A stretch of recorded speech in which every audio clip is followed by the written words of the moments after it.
Shalom saudara-saudara yang dikasihi Tuhan, jumpa kembali di channel YouTube saya. Kesempatan ini kita akan mendengarkan kesaksian dari seorang muslimah yang tinggalkan Islam, lalu kemudian terima Yesus sebagai Tuhan dan Juru Selamat. Nah, mengapa dia meninggalkan Islam? Karena bagi dia ada banyak ajaran-ajaran Islam yang tidak masuk akal.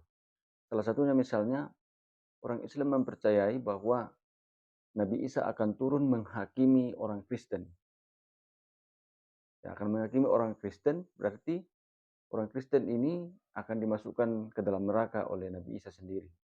Padahal orang Kristen mempercayai Yesus Kristus itu, karena kalau dalam Islam itu Nabi Isa, orang Kristen mempercayai bahwa Yesus Kristus adalah Tuhan dan Juru Selamat. Dialah yang akan menyelamatkan orang yang percaya kepadanya. Nah, memang Nabi Isa atau Yesus Kristus akan turun menjadi hakim, tapi bukan berarti akan menghakimi orang Kristen terkait dengan masuk surga atau neraka, tidak. Tetapi orang Kristen yang akan dihakimi itu terkait dengan upah yang akan diterima. Dan orang yang tidak percaya itu dihakimi dan dimasukkan ke dalam neraka. Nah, hal ini membuat ibu ini bimbang. Ya, katanya tidak boleh pegang Alkitab karena itu dosa. Tidak boleh dengarkan lagu-lagu rohani karena itu dosa. Ya, bahkan ibu ini mengatakan bahwa ajaran Islam ini seperti dongeng. Ya, sungguh luar biasa saudara-saudara ya. Tapi bagi saya secara pribadi, ibu ini memang dipanggil untuk diselamatkan. Tuhan menghendaki, Yesus menghendaki supaya ia tidak binasa, melainkan akan beroleh hidup yang kekal. Ia sudah diselamatkan, ia sudah menerima kebenaran sejati karena hanya di dalam Yesus Kristus saja ada keselamatan. Tuhan Yesus memberkati, semoga video ini dapat bermanfaat. Selamat menyaksikan. Nama saya Oke, silakan. Tita Bonita. Saya seorang Muslim. Sampai saat ini di KTP saya masih tetap Muslim. Sejak kecil saya dilahirkan di keluarga Muslim. Dasar berbarengan dengan belajar agama seperti biasa, seperti anak lain. Tapi sejak saat masih kecil saya itu merasa ada pertanyaan, Pak. Tapi karena saya dilahirkan dari Muslim, jadi menerima saja. Jadi pertanyaannya tuh, kenapa setiap ajaran dari Muslim itu menurut saya seperti dongeng, Pak? Tapi saya saat itu tidak berani untuk bertanya, karena takutnya kan kalau kita bertanya hal-hal yang menurut saya itu seperti dongeng, takutnya malah dimarahin kan sama guru ngaji atau sama orang tua saya. Kamu ikutin saja ajaran yang sudah ada, kan biasanya seperti itu. Makanya cukup saya pendem saja. Contohnya pertanyaan saya itu pernah saya lontarkan ke guru sekolah saya. Kata saya tuh, kenapa ya yang turun ke bumi nanti pada hari kiamat kan Isa Al-Masih, kenapa bukan Nabi Muhammad? Nah, saya pernah ada pertanyaan itu kepada guru saya, tapi kan guru saya cuman bisa menjawab, ya itu kan mau untuk menghakimi orang-orang Kristen. Jadi dari kecil itu doktrinnya itu dari kecil yang berbau-bau agama lain itu udahlah. Terus kan saya ya cukup ya saya ikutin saja itu, mungkin itu jawabannya, meskipun hati saya tidak menerima kok jawabannya seperti ini. Terus untuk menghakimi orang Kristen yang menyembah patung, katanya masa Tuhannya disalib, masa Tuhannya pakai kolor. Nah, saya pernah dengar itu dari guru-guru saya dulu. Gitu terus ya? Kejanggalan, terus pertanyaan lain juga ada. Itu yang kayak dongeng tuh yang rambut dibelah 7. Terus masalah sholat yang katanya kenapa rambut dibelah 7 kenapa, Bu? Memang ya jelas tidak masuk di akal ya. Iya, iya itu menurut saya seperti dongeng, tapi waktu saat itu saya tidak berani bertanya karena takut dimarahin. Pasti langsung ditutup itu pertanyaan kan. Nah, saya itu banyak yang membuat saya ganjil, membuat saya yang kok kayak gini, banyak pertanyaan yang nggak bisa terjawab gitu sama guru ngaji saya, guru sekolah saya, termasuk ya orang tua saya juga. Terus tawar menawar masalah sholat katanya. Masa orang nabi kepada Tuhan masalah sholat aja harus tawar menawar. Apakah Tuhan tidak tahu kapasitas umatnya harus ada acara tawar menawar seperti jual beli kan? Terus satu lagi itu masalah sholawat kepada Nabi. Saya kan suka ikut ya kalau acara apa namanya itu Mauludan. Iya. Maulid Nabi kan suka sholawat gitu kan, puji-pujian. Saya tuh berpikir gini loh Pak, kok orang Muslim banyak yang fanatik ke orang agama lain yang suka agama itu ibadahnya tuh nyanyi-nyanyi katanya. Masa cenah Tuhan dikasih nyanyi gitu kan? Tapi kok saya merasa di agama saya juga kok seperti itu. Masa harus seorang nabi harus disolawatin? Itu kan solawat kayak nyanyi ya Pak ya? Kalau menurut saya, nah itu tapi saya belum dapat jawaban itu pada saat itu. Karena saya takut dari awal kan sudah didoktrin tidak boleh menentang, harus menerima apa yang sudah diajarkan. Apalagi ingin tahu agama lain itu paling dilarang. Jangankan tahu masalah agama lain, pegang kitabnya aja nggak boleh kan, dosa katanya. Nah terus kalau saya di rumah itu kan pernah saya dengar lagu rohani. Saya tuh suka banget itu lagu rohani. Nah kalau di rumah itu mama saya tuh suka marah kalau saya dengerin lagu itu teh. Cepat matiin, kenapa kamu dengerin lagu itu? Dosa apa itulah, pokoknya dimarahin. Nanti masuk neraka. Saya mati.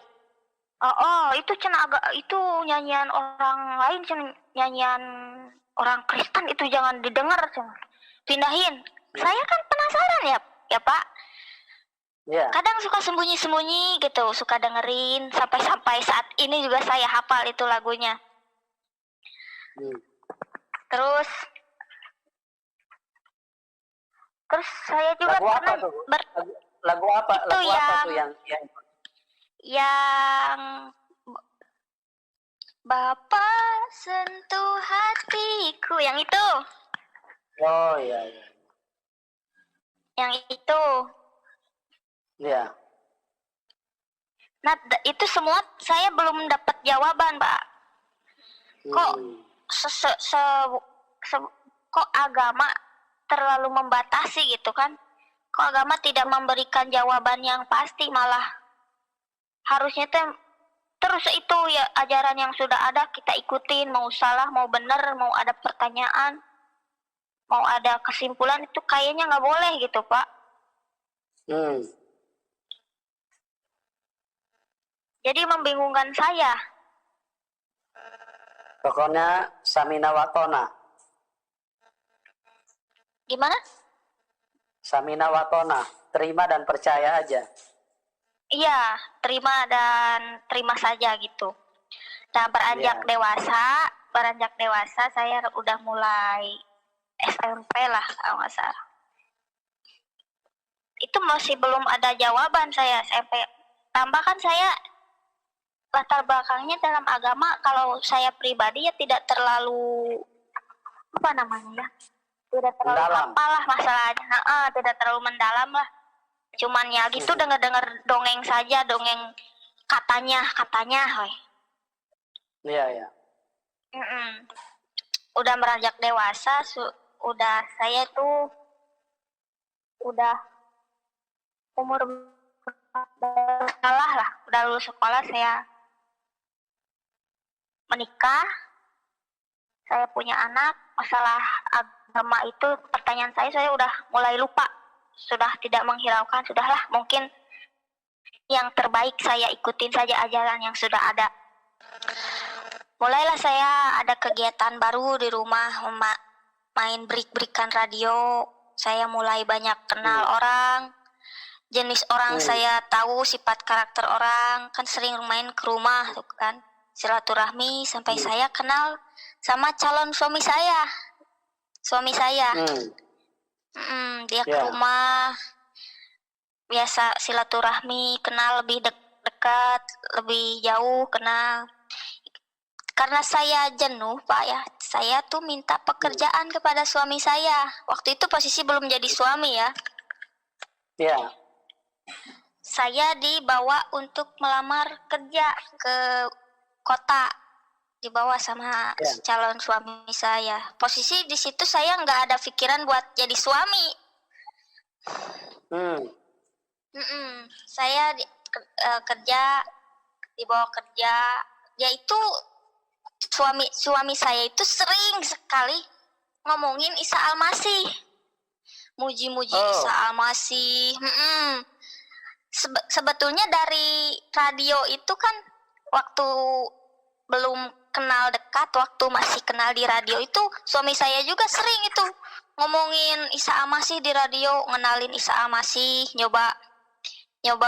mencoba memberikan pengetahuan tentang Isa Al-Masih.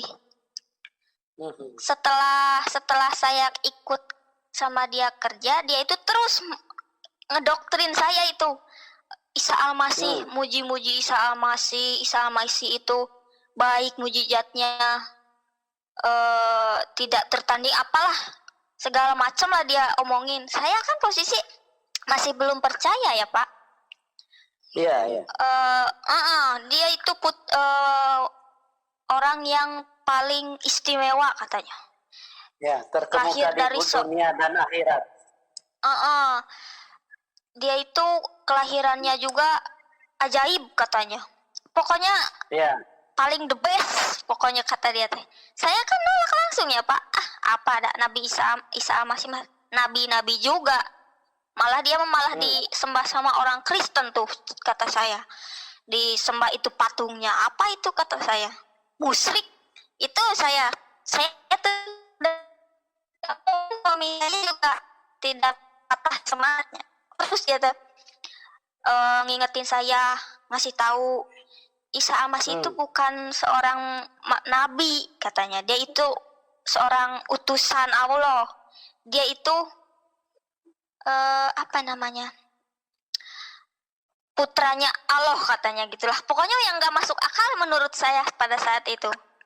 Sudahlah kata saya cukup mendengar ya begitu saja. Nah, dia tuh saya pernah ingat kata-kata dia. Coba, dia kan manggil saya Neng kan. Coba Neng katanya.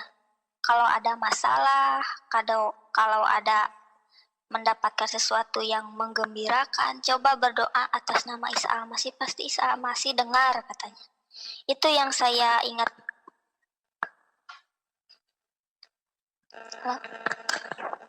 Ya, lanjut. Nah, coba katanya dengar firman Tuhan.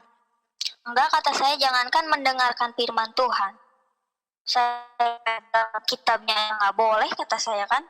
Pokoknya saya menolak mentah-mentah itu omongan suami saya. Hingga pada saat itu suami saya mengajak saya ketemu dengan temannya. Kebetulan temannya itu berlatar belakang Kristen, Pak. Dan itu kebetulan orang Amerika. Oh. Iya, sama Pak Bruce Walker. Sama istrinya mah belum ketemu. Saya ditemukan dengan temannya berlatar belakang Kristen. Itu makin saya dicecer itu tentang Isa Al-Masih di rumahnya. Makin banyak itu pengetahuan yang menurut saya itu dipaksakan menurut saya ya. Terus di Isa Al-Masih gini-gini, kitabnya semua dikeluarkan. Saya bingung sendiri, Pak. Sedangkan saya Muslim yang tidak percaya satu-satunya di sana. Ada 5 orang kalau nggak salah. Makin puyeng itu otak saya. Terus aja dijejel sama ayat Isa Al-Masih, sama kata-katanya. Saya cukup ya mendengarkan saja. Mungkin Isa Al-Masih juga pada saat itu sudah bergerak untuk menyentuh hati saya mungkin ya. Karena setidaknya ada yang menempel di otak saya. Sudahlah, kata saya tidak menghiraukan. Saya hanya pada saat itu hanya menghargai, mendengarkan saja. Saya tidak berusaha menolak atau pergi. Saya cuma mendengarkan iya saja. Lalu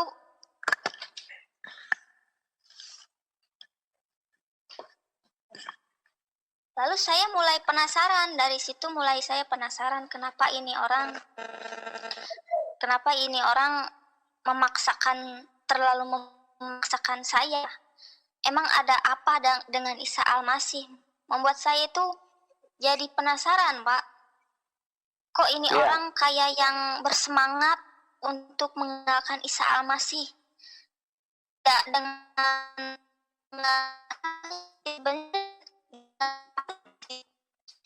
kegembiraan.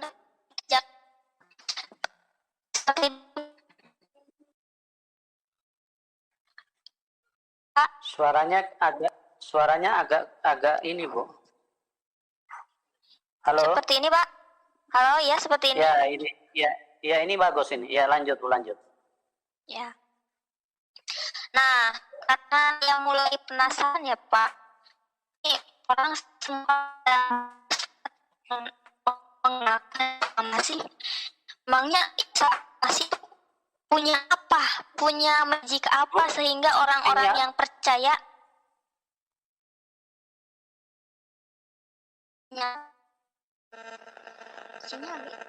Oh, ya. Lanjut. Ya, oke, lanjut. Nah, saya kan jadi penasaran tuh Pak ya, karena kenapa orang-orang yang percaya Isa Al-Masih bersemangat sekali untuk mengenalkan Isa Al-Masih. Memangnya Isa Al-Masih itu punya magic apa sehingga mereka memperkenalkan Isa Al-Masih dengan begitu semangat, dengan penuh kegembiraan gitu kan. Mulailah saya mendengarkan firman. Halo Pak? Ya, lanjut. Mulailah saya mendengarkan firman Isa Al-Masih itu lewat YouTube. Saya kan tidak punya kitabnya waktu itu. Saya cuma mendengarkan di YouTube.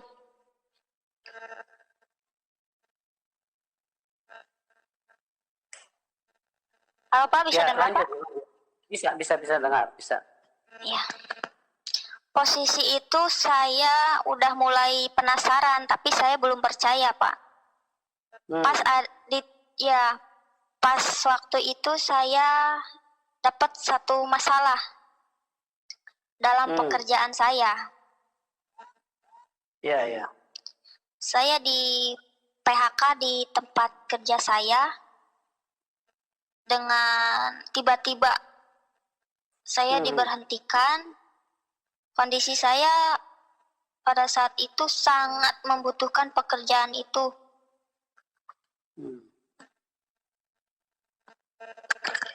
Halo Pak? Iya. Itu waktu itu calon suami waktu memperkenalkan Isa Al-Masih, memang beliau sudah Kristen apa belum waktu itu, Bu? Belum, dia juga masih latar belakang Muslim. Oh begitu. Ya. Jadi istilahnya KTP-nya ini ya. juga masih Muslim. Ya, jadi Tuhan pakai orang-orang yang latar belakang Muslim ya untuk saling menginjil ya. Luar biasa nih Tuhan Yesus. Biasanya pendeta yang menginjil ini Muslim sama Muslim ini saling menginjil. Iya, kadang Tuhan saya itu juga terlalu dahsyat. kadang Ya. saya juga berpikir ini orang muslim beneran apa musliman kata saya. Kok ini muslim sama kayak saya kok kasih taunya agama lain kata saya. Saya sempat nanya juga sama suami saya, kamu itu muslim apa Kristen kata saya. Dia awalnya sih ngomongnya saya muslim, tapi saya muslimnya muslim Isa Masih katanya. Cuman jawab gitu. Iya. Luar Iya, biasa, masa ada muslim Isa Masih kata saya. Nah, ini waktu saya mulai mau menguji Tuhan supaya saya percaya. Pada saat itu saya di PHK di tempat kerja saya, Pak. Iya.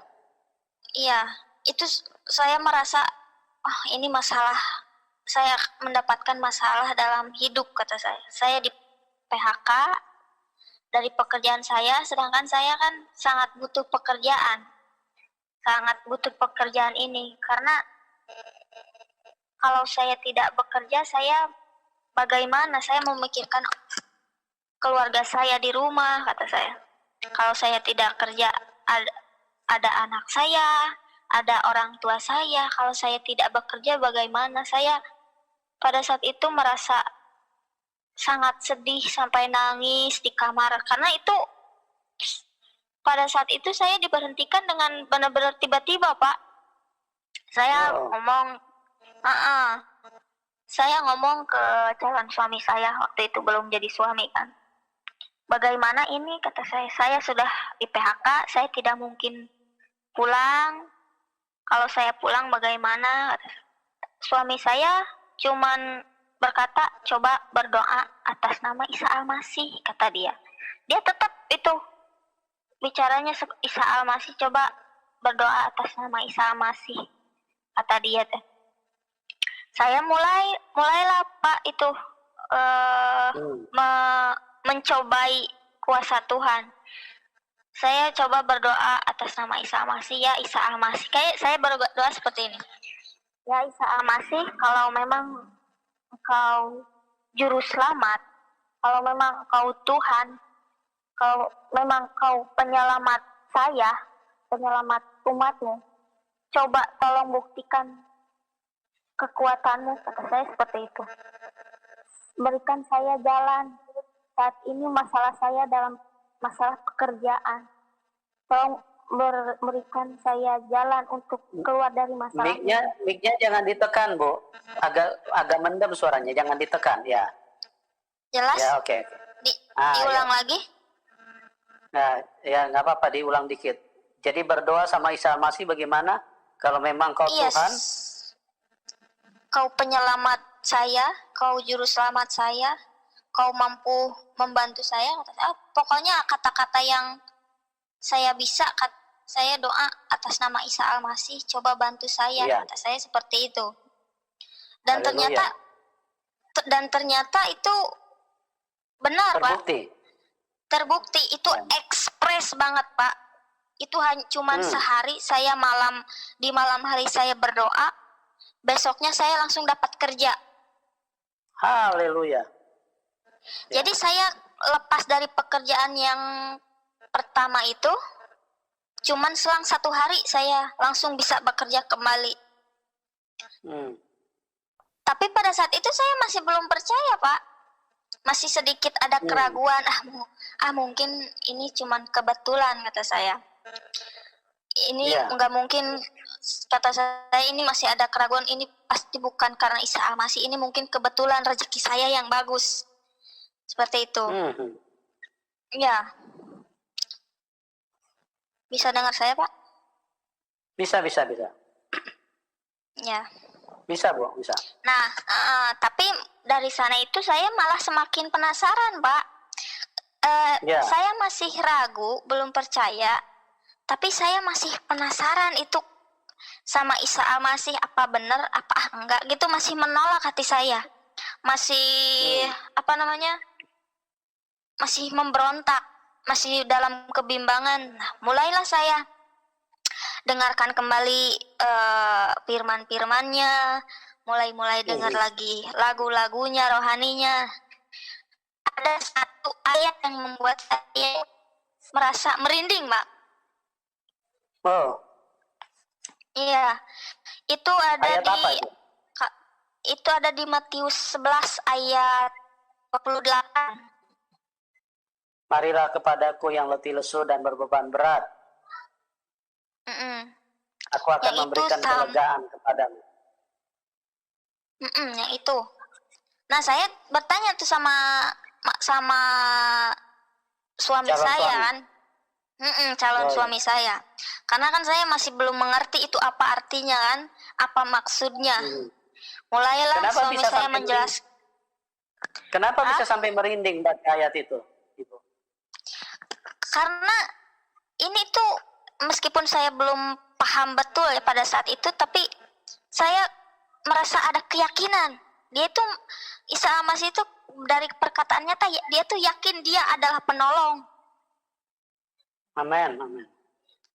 Iya, tapi saya mulai lebih ingin mengerti itu ayat. Terus satu lagi yang buat saya merinding.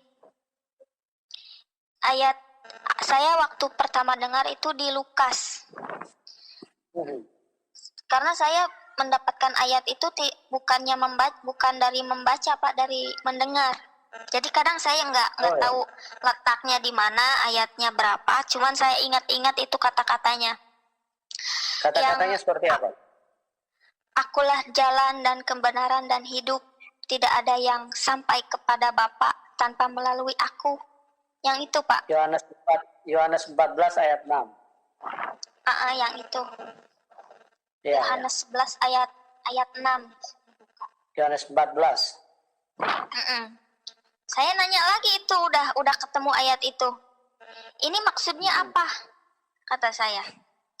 Kenapa dia begitu yakin kalau tanpa melalui dia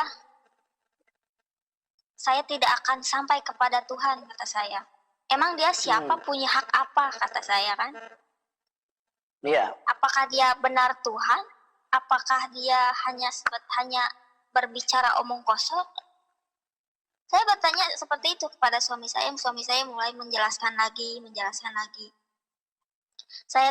Di situ saya mulai terbuka, mulai ingin tahu tentang Isa Al-Masih. Kok ini Isa Al-Masih bisa berkata seperti ini? Setingkat Nabi mana mungkin dia mampu berkata seperti itu? Kesimpulan saya seperti itu, Pak. Karena Nabi kan hanya, contohnya yang ada saya pernah dengar itu yang di Al-Ahqaf.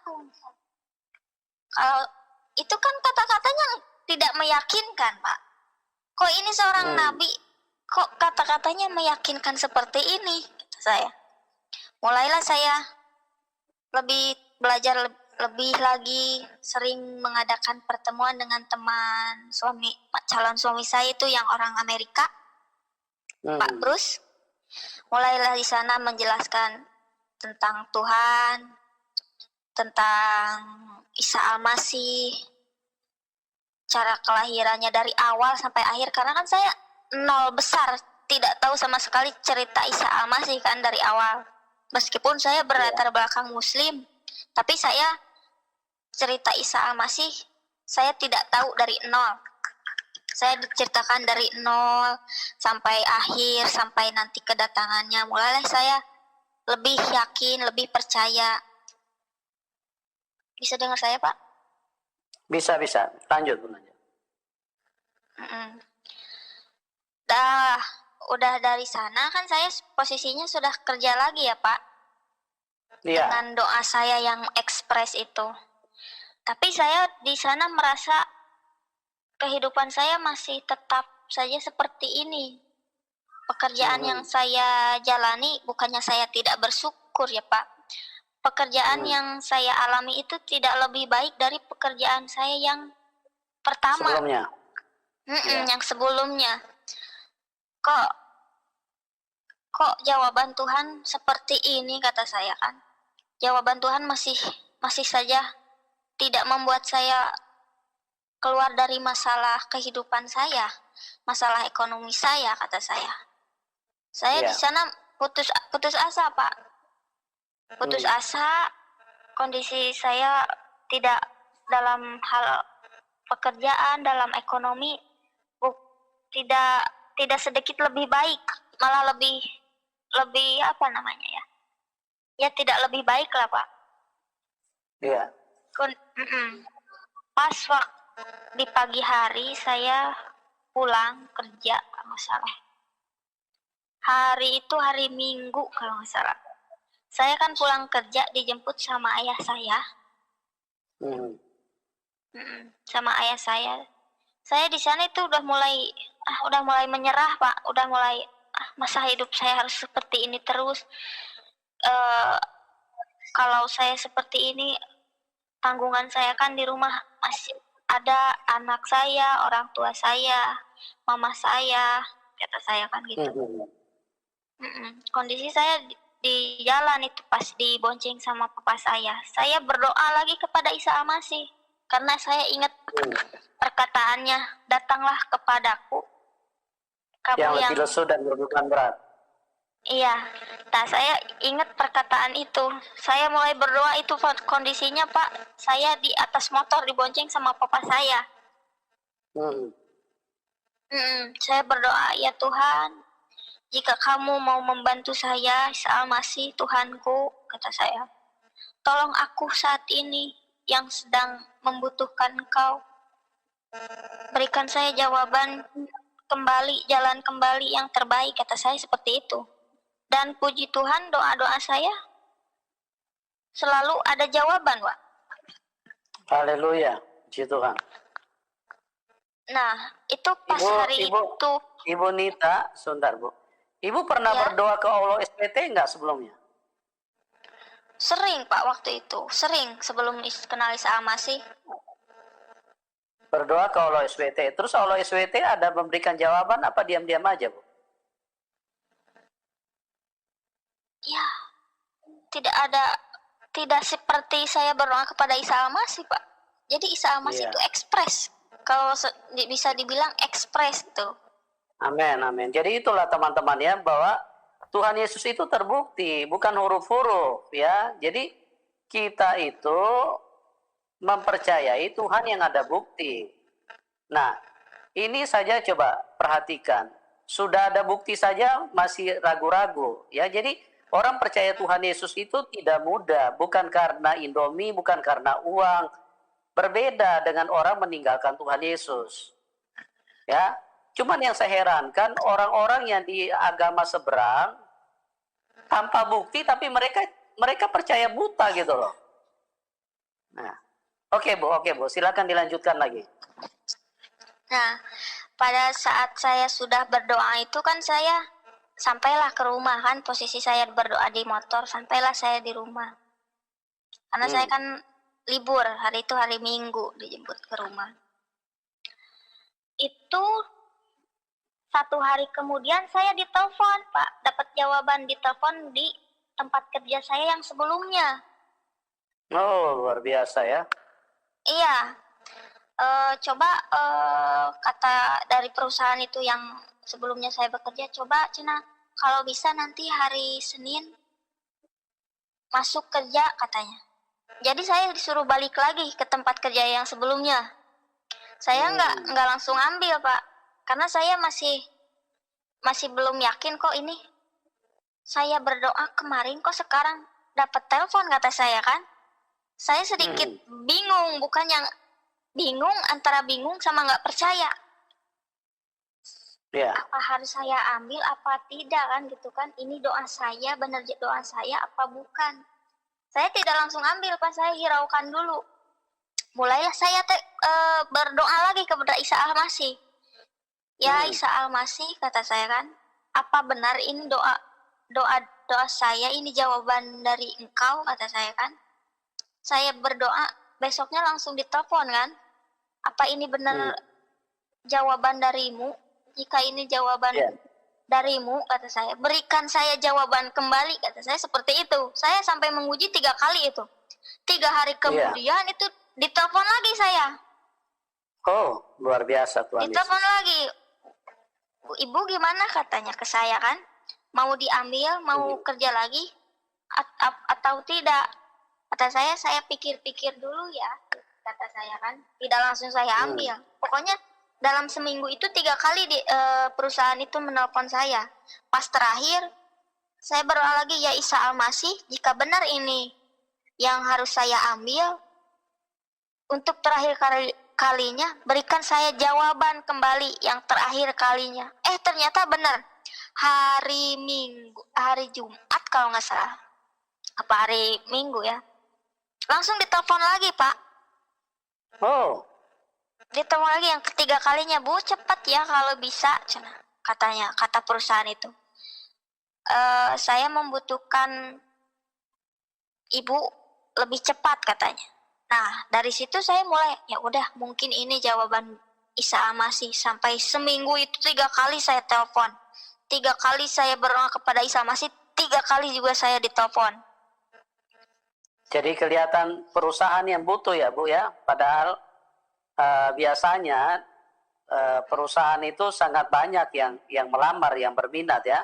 Nah, disinilah kuasa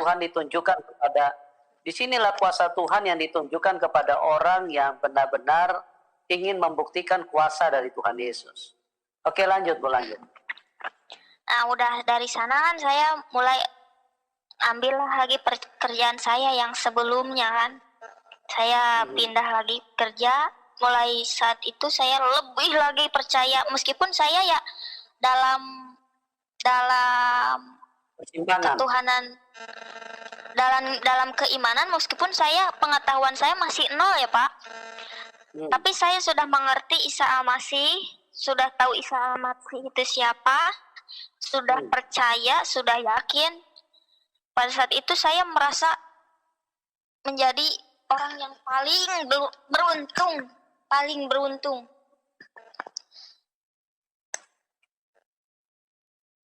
Iya, ya, lanjut. Saya merasa paling beruntung pada saat itu. Hingga saya itu merasa merasa saya itu anak Tuhan yang paling dipilih.